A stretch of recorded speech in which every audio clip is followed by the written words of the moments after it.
अगली बार किसी पढ़े लिखे को वोट देना, ये एक वाक्य बोला एक प्राइवेट कोचिंग संस्थान अनअकैडमी के एक शिक्षक ने।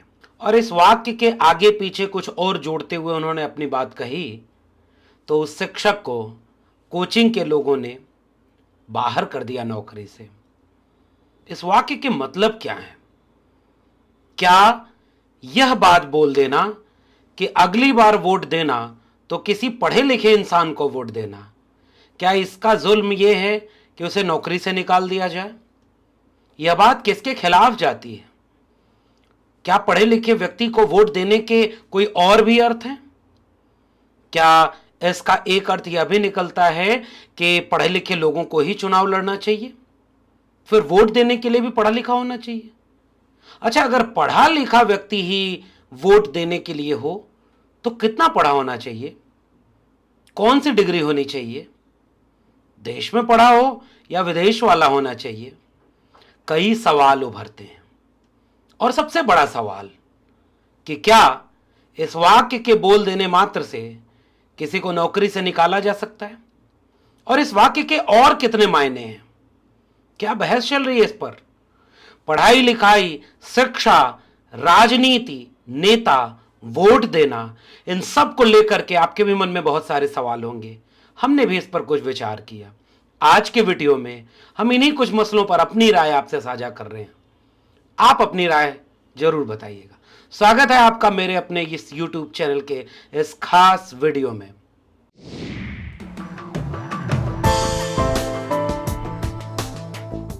एक चीज याद रखना, अगली बार वोट दो तो किसी पढ़े लिखे इंसान को वोट देना। ये एक वाक्य है और यह वाक्य अनअकैडमी यानी एक निजी प्राइवेट कोचिंग संस्थान है जो अलग अलग कॉम्पिटिटिव एग्जाम के विद्यार्थियों के लिए ऑनलाइन प्लेटफॉर्म की तरह इस्तेमाल होती है। वहाँ टीचर पढ़ाते हैं, मटेरियल होता है, टेस्ट होता है, बहुत सारी चीज़ें होती हैं। उसका नाम है अनअकैडमी। बहुत बड़ा नेटवर्क है, बहुत ताकतवर लोग हैं, करोड़ों रुपए का उनका टर्नओवर है। और कोविड के बाद इस तरह के तमाम कोचिंग संस्थान उभरे। विषयांतर न हो जाए इसके लिए केवल एक वाक्य बोल रहा हूं कि कभी गौर करिएगा, शिक्षा के बीच कोचिंग संस्थानों की भूमिका क्या है। कभी इस पर अलग से बात करूंगा। फिलहाल अपने विषय पर आता हूं।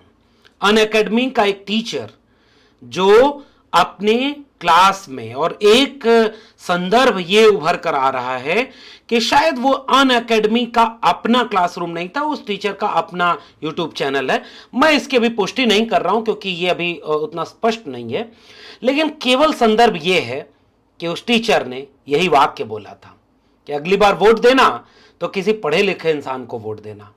इसके आगे भी कुछ बात बोली गई, लेकिन इस बात को इतना प्रचारित किया गया कि दबाव में आकर अनअकैडमी के लोगों ने इस टीचर को नौकरी से बाहर निकाल दिया।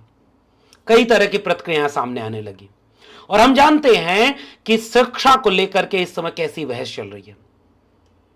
कभी यूपी के किसी प्राइमरी स्कूल का टीचर किसी की फेसबुक पोस्ट को शेयर कर दे और उसे नौकरी से निकाल दिया गया, मगर यह राष्ट्रीय मुद्दा नहीं बन पाया। किसी फेसबुक पोस्ट में कोई टीचर अंबेडकर, फूले पेरियार का कोई वाक्य कोट कर दे, उसकी सर्विस छीन ली गई, यह भी मुद्दा नहीं बन पाया। हम तो ये चाहते हैं कि चलिए ऐसे हर एक छोटी चीज मुद्दा बने और यह देखा जाए कि शिक्षक को लेकर के क्या क्या नीतियां अपनाई जा रही हैं।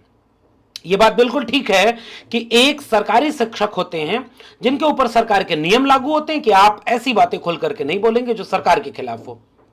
लेकिन आप अगर गौर करें तो मैं जिस दिल्ली विश्वविद्यालय में एक ठेके पर प्रोफेसर हूं, मेरे दिल्ली विश्वविद्यालय और देश के तमाम केंद्रीय विश्वविद्यालयों के जो शिक्षक और प्रोफेसर होते हैं वो स्वायत्त होते हैं, क्योंकि उनके विश्वविद्यालय ऑटोनॉमस यानी स्वायत्त हैं।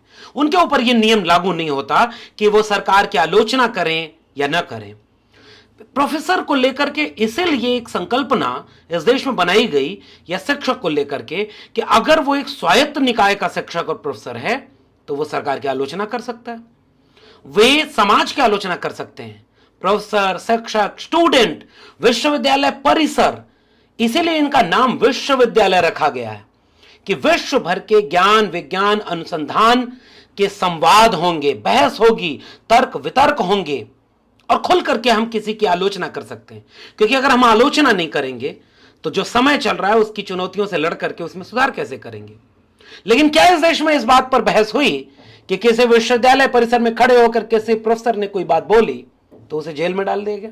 प्रोफेसर हनी बाबू अभी भी जेल में है, साबित नहीं हुआ है। और रिपोर्ट तो यह भी आ रही है कि भाई बाद में उनके इलेक्ट्रॉनिक डिवाइसेस में चीजें डाली गई हैं, फिर भी वो जेल में है। मुद्दा ये नहीं बन पाया। आज देश के स्वायत्त संस्थाओं में तमाम प्रोफेसर गुलाम की कैटेगरी में जा चुके हैं, वो नहीं बोल सकते। अगर सीधे कार्रवाई नहीं होगी तो अंदर अंदर उनको कमजोर कर दिया जाएगा, किसी कमेटी में नहीं रखा जाएगा, किसी कमेटी में जांच में बिठा दिया जाएगा, उनको इतना परेशान कर दिया जाएगा कि प्रोफेसर हाथ जोड़ लें कि नहीं भाई हमें कुछ नहीं बोलना, सरकार के खिलाफ कुछ नहीं बोलना, नेता के खिलाफ कुछ नहीं बोलना, समाज की कोई आलोचना नहीं करनी। तो देश में अब प्रतिपक्ष कहां बचा? विश्वविद्यालय के प्रोफेसर और छात्र जेल में है, ये मुद्दे नहीं बन पाए। लेकिन चलिए शुक्र है कि अन अकेडमी के एक टीचर करण सांगवान की एक वीडियो जब वायरल होती है और एक वाक्य के जरिए वायरल होती है और उन्हें नौकरी से निकाल दिया जाता है तो ये एक मुद्दा बनता है। स्वागत है, जहां कोई मुद्दे नहीं बन पा रहे कम से कम इस तरह की बातों पर मुद्दा तो बना। एक बात, अब मेरी राय क्या है मैं उस पर आपके सामने अपनी राय रखूंगा। करण सांगवान का जो पहला वाक्य था इसे ही प्रचारित किया गया कि अगली बार वोट देना तो किसी पढ़े लिखे इंसान को वोट देना। यहां से एक बहस शुरू होती है। यह बहस शुरू होती है कि क्या चुनाव लड़ने के लिए फिर धीरे धीरे ऐसा ना हो कि पढ़े लिखे इंसान ही चुनाव लड़े। इस पर फिर तमाम तरह की राय सामने आने लगी और देश में एक विमर्श शुरू हुआ कि क्या इस दिशा में अगर यह बातचीत आगे बढ़ेगी तो कल को तो यह नियम बना दिया जा सकता है कि भाई पढ़ा लिखा व्यक्ति ही चुनाव लड़ेगा, पढ़ा लिखा व्यक्ति ही वोट डालेगा, पढ़ा लिखा व्यक्ति ही इस पर टिप्पणी भी करेगा। मुझे लगता है कि लोकतंत्र में यह गलत है। आप यह बात नहीं कह सकते कि पढ़े लिखे व्यक्ति को ही वोट देना, क्योंकि इस देश में गरीब कमजोर मजलूम अपने चुनाव के जरिए ऐसा नहीं होता कि शिक्षा से दूर रहते हैं। भाई ये तो देश ऐसा है कि आर्यावर्ते जम्बू द्वीपे भारत खंडे विश्व गुरु सोने की चिड़िया नाम इतना प्रचार किया और इसी देश का इतिहास कहता है कि नारी शूद्रो न धीयताम, मनुस्मृति कह रही है, यानी शूद्र और नारी को शिक्षा नहीं देनी चाहिए। जिसके इतिहास में विभाजन हो, शिक्षा से वंचित रखने का, महिलाओं को शिक्षा से वंचित रखने का, क्या इस देश में कल को कोई यह भी कह सकता है कि जो शिक्षित नहीं है वो नेता ना बने? इसलिए भारत का लोकतंत्र, इस देश की संविधान सभा और इस देश के तमाम प्रतिनिधियों ने इस पर विमर्श किया कि हम सार्वजनिक वयस्क मताधिकार देंगे अपने देश के नागरिकों को। क्योंकि इसी देश में पहले सबको वोट देने का अधिकार नहीं था। कोई जमींदार है यानी पैसा देख करके यह तय होता था कि कौन वोट देगा कौन नहीं देगा। लैंगिक भेदभाव के जरिए तय होता था कि पुरुष वोट देंगे महिलाएं नहीं देंगी। इसमें जमीन किसके पास कितनी है, नौकरी किसके पास कितनी है, वैसे ही शिक्षा किसके पास कितनी है। लेकिन जब संविधान बना तो उसने सार्वजनिक वयस्क मताधिकार दिया, यानी हम इस देश में अगर कोई शिक्षा से वंचित रह गया, अगर कोई अमीर नहीं बन पाया, कोई जमीन का मालिकाना हक नहीं अर्जित कर पाया, कोई महिला है, कोई गरीब है, जाति से दलित है, आदिवासी है, पिछड़ा है, इसके नाम पर हम उसके वोट का अधिकार नहीं छीन सकते।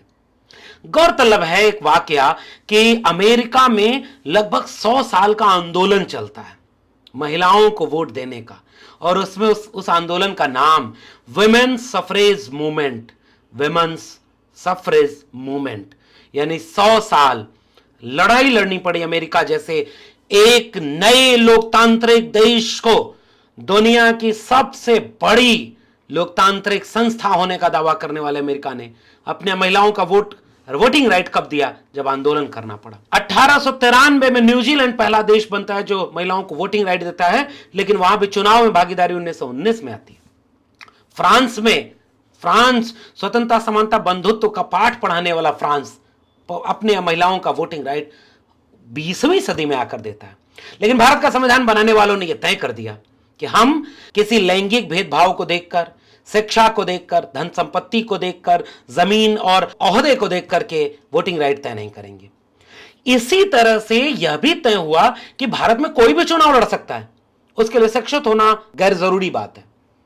यानी अगर कोई शिक्षा से वंचित रह गया और आप उसकी सामाजिक, आर्थिक, सांस्कृतिक पृष्ठभूमि नहीं देखते कि वो शिक्षा से क्यों वंचित रह गया, अब उसे आप राजनीति से भी वंचित कर देना चाहते हैं कि वो चुनाव लड़ करके शायद कोई एक बेहतर राजनेता बन जाए।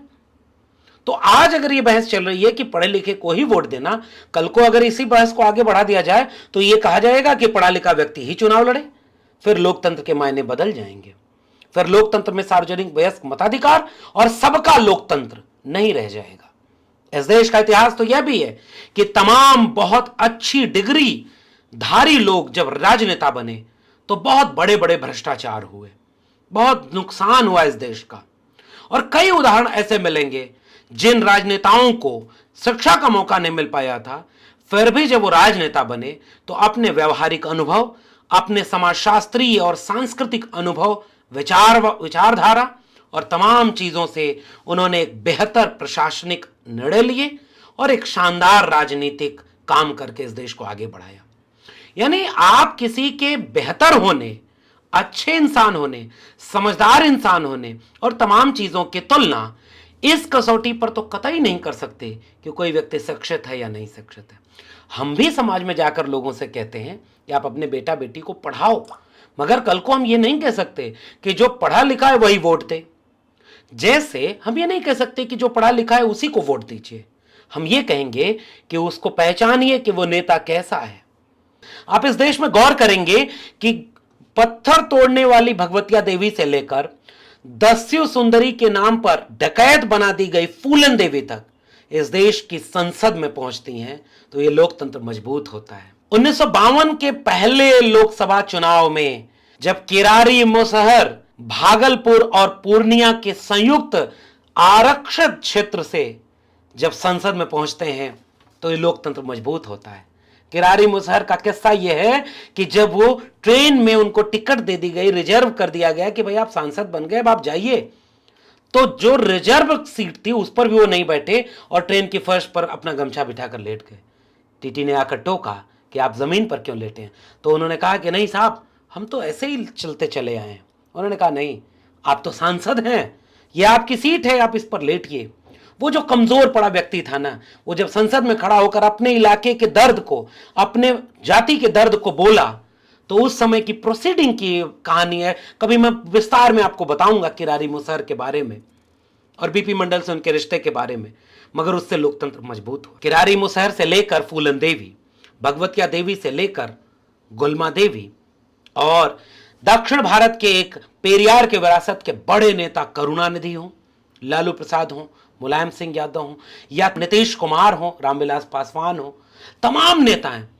इन तमाम नेताओं की भूमिका, मानवर कांशीराम से लेकर मायावती की भूमिका, इस देश में तमाम आदिवासी नेताओं की भूमिका, अगर इस बात से कसौटी कसी जाने लगी जाए कि वो शिक्षित कितने थे, उनके पास कौन कौन सी डिग्री थी, कितने पढ़े लिखे थे, तो फिर आप इस देश की राजनीति और उनके लिए गए निर्णयों का सही मूल्यांकन नहीं कर पाएंगे। मूल्यांकन तो इस बात का होना चाहिए कि उन्होंने कौन सी विचारधारा पर चलकर देश के संविधान को कितना मानते हुए कौन कौन से निर्णय लिए जिससे देश आगे बढ़ा या देश का विनाश हुआ। यह बात ठीक है कि आज कुछ लोगों को देख करके कहा जाएगा कि भाई आज हम कहते हैं कि इस देश के प्रधानमंत्री अगर एक एफिडेविट में दावा करते हैं कि मैं तो भाई अपने इंटरव्यू में दावा करते हैं कि मैं तो भाई स्कूल ही नहीं गया, और चुनाव लड़ते समय डिग्री दिखाने लगते कि हम तो भाई ग्रेजुएट हैं दिल्ली विश्वविद्यालय से, तो अगर आप ये दावा करते हो तो देश तो आपको डिग्री मांगेगा कि भाई डिग्री दिखा दो। और डिग्री दिखाने लगे तो 1978 की डिग्री ऐसी दिखा दी गई जो मेरे विश्वविद्यालय की थी, और आरोप ये लगता है कि वो डिग्री तो झूठी है। वो फॉन्ट उस डिग्री में दिखाया गया जो फॉन्ट उस समय कंप्यूटर में चल ही नहीं रहा था, उसकी खोज ही उसके बहुत दिन बाद हुई। तो ये एक बहस अलग हो जाती है। हम ये जगह कहते हैं कि आप अपने समाज को शिक्षा दीजिए, तो इसका अर्थ चेतना से है, इसका अर्थ जागरूकता और समझदारी से है। हम ऐसी उम्मीद करते हैं, और जो करण सांगवान ने बोला शायद उनके मन में यह भाव हो, और मैं अब उसके आगे का वाक्य पढ़ रहा हूं और जो इस पूरी बहस में बहुत जरूरी है।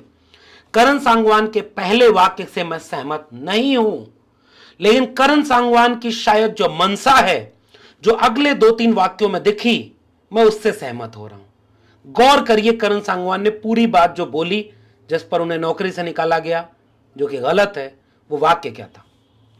करण सांगवान पहले वाक्य में कहते हैं कि एक चीज याद रखना, अगली बार वोट दो तो किसी पढ़े लिखे इंसान को देना, ताकि ये सब दोबारा जीवन में ना झेलना पड़े। मोस्ट इंपॉर्टेंट बात है, जो झेल रहे हैं आप, अब जो झेल रहे हैं इसको थोड़ा एक्सप्लेन करने का मौका करण सांगवान को मिलना चाहिए।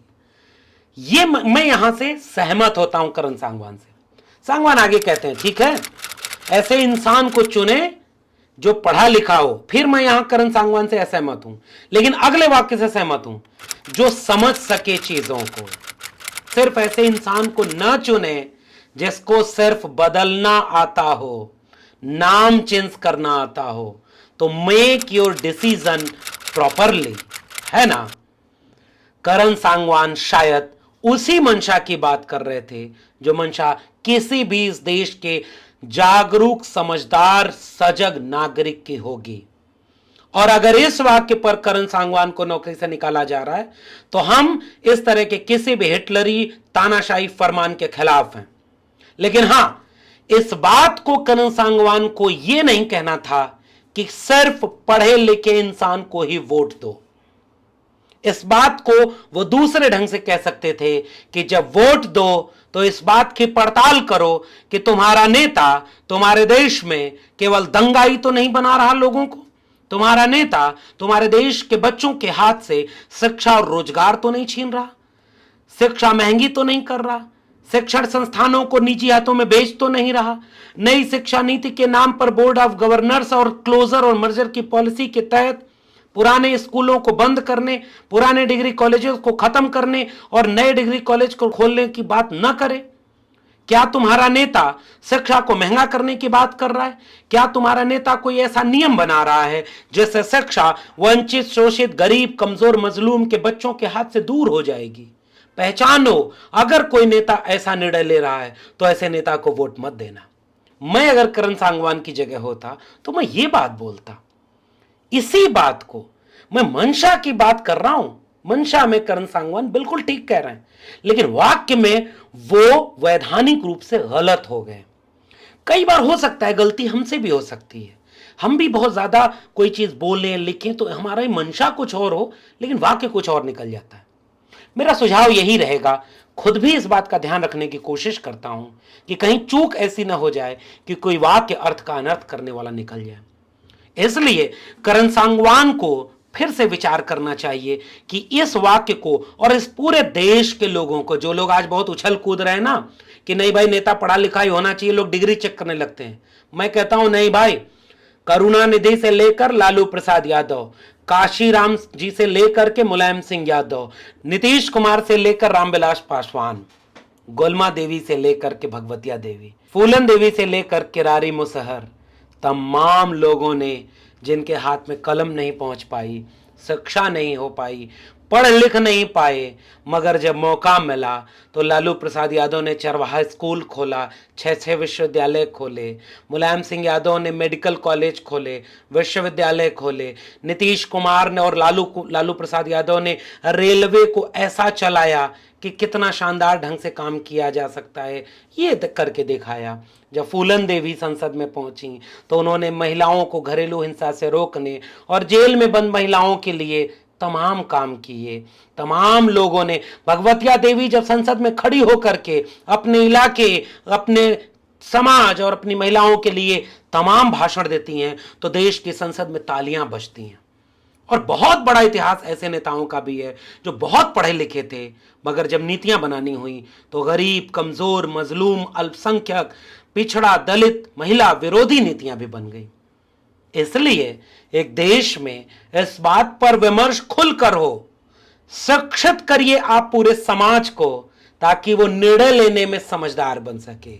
और ध्यान रखिए, जब मैं शिक्षित करने की बात कर रहा हूं तो केवल डिग्री की बात नहीं कर रहा हूं, वरना ये सिलेबस बदलने वाले लोग, इस देश में बहस क्यों नहीं इस बात पर हुई कि नई शिक्षा नीति के नाम पर सिलेबस जो बदला जा रहा है वो कितना खतरनाक है।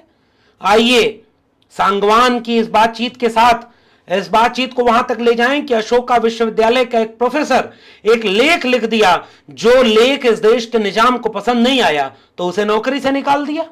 वैसे ही इस देश में दिल्ली विश्वविद्यालय, जेएनयू, जामिया अलीगढ़, से लेकर के वर्धा तक के तमाम विश्वविद्यालयों में देखिए, कोई प्रोफेसर गलत डिग्री पर नौकरी कर रहा है तो कोई प्रोफेसर संघ की शरणम में जाकर के संगम शरणम गच्छामि वाइस चांसलर बन रहा है, परमानेंट हो रहा है। विचारधारा देख करके पूरे विश्वविद्यालय को एक रंगों में रंगा जा रहा है। कौन शिक्षक बोल रहा है? और आप लोग जो इस नौकरी से निकाले जाने पर बोल रहे हैं, हम भी आपके साथ खड़े हैं। नहीं निकाला जाना चाहिए किसी भी प्रोफेसर को नौकरी से, मगर अपनी जागरूकता को क्यों नहीं इतना बढ़ाया जाए कि देश भर के विश्वविद्यालयों को जो बर्बाद किया जा रहा है उस पर भी तो बात हो, सिलेबस बदलने पर बात हो, फीस बढ़ाने पर बात हो, फेलोशिप कम करने पर बात हो, हॉस्टल में बीएचयू से लेकर के तमाम विश्वविद्यालयों में ओबीसी का आरक्षण नहीं मिल रहा है, जबकि ओबीसी एक्सपेंशन का पैसा ये ले चुके हैं। इस पर भी बातचीत करूंगा, इस पर भी बात हो। आईआईटी आईआईएम में जाने के लिए करोड़ों रुपए का अगर डोनेशन जा रहा है, और एक रिपोर्ट है, इस पर भी बात करूंगा कि माइनस में नंबर पाने वाले लोग डोनेशन का पैसा देकर के अगर करोड़ों रुपए दे गए तो आईआईटी और आईआईएम में चले गए, गरीब कमजोर मजलूम के बच्चे कैसे पढ़ेंगे? इस पर भी बात हो। यानी इस पूरे देश और समाज को शिक्षा की जरूरत है, कलम और किताब की जरूरत है। कलम और किताब नहीं होगा तो हम ये बात इसलिए कहते हैं क्योंकि शिक्षा जागरूकता से जुड़ी हुई बात है। शिक्षा चेतनशील बनाती है, तर्कशील बनाती है, विवेक संपन्न बनाती है। जो व्यक्ति शिक्षित होगा हम उसे तब शिक्षित मानेंगे जब उसके मोहल्ले में कोई आए और कहे कि तुम्हारा धर्म खतरे में है, चलो धर्म पर बचाने। तो वह शिक्षित जागरूक व्यक्ति अगर उसका कॉलर पकड़ के या उसका हाथ पकड़ के ये कहता है कि नहीं भाई जरा आंकड़े दिखाओ कहां धर्म खतरे में, और मेरा तो शिक्षा खतरे में, रोजगार खतरे में, तब तुम क्यों नहीं आते? तब मैं कहूंगा कि वो व्यक्ति शिक्षित है, जागरूक है, पढ़ा लिखा है। अगर मेरे मोहल्ले, मेरे व्हाट्सएप यूनिवर्सिटी, मेरे अपने विश्वविद्यालय परिसर, काम करने के क्षेत्र में अगर कोई मुस्लिम विरोधी बात कर रहा हो और कोई बड़ी डिग्री धारक भी उसको रोके ना, तो मेरे लिए ऐसी शिक्षा कूड़े के बराबर है। और अगर कोई अनपढ़ व्यक्ति उस भीड़ में खड़े होकर कहता है कि यह लिंचिंग गलत है, आप किसी की दाढ़ी टोपी देख करके किसी को मार नहीं सकते, आपकी पूरे समाज के बीच किसी महिला को उसकी महिला की पहचान के नाम पर जलील नहीं कर सकते, किसी दलित को जातिवादी गाली नहीं दे सकते, किसी ओबीसी का हक नहीं छीन सकते। अगर यह सवाल कोई शिक्षित व्यक्ति ना करे तो मेरे लिए शिक्षा के कोई मायने नहीं है, और अगर यह सवाल कोई अनपढ़ करे तो मैं उसको अपना नायक मानने को तैयार हूं। क्योंकि मेरे लिए जागरूक होना, सजग होना, चेतनशील होना, तर्कशील होना और समय के मुताबिक बेहतर निर्णय लेने की क्षमतावान होना, यह मेरे लिए प्राथमिक है। जो विचारधारा इस देश को दंगाई बनाए, और मुझे लगता है करण सांगवान ने जो अगले चंद वाक्यों में यह बात कही कि जो केवल नाम बदलने जैसे आता हो उसे वोट मत देना, सैल्यूट है करण सांगवान को। करण सांगवान ने यह बात कही कि कोई ऐसे नेता को वोट मत देना जो ऐसा दिन दिखाए। जी हां साहब, मैं भी सहमत हूं।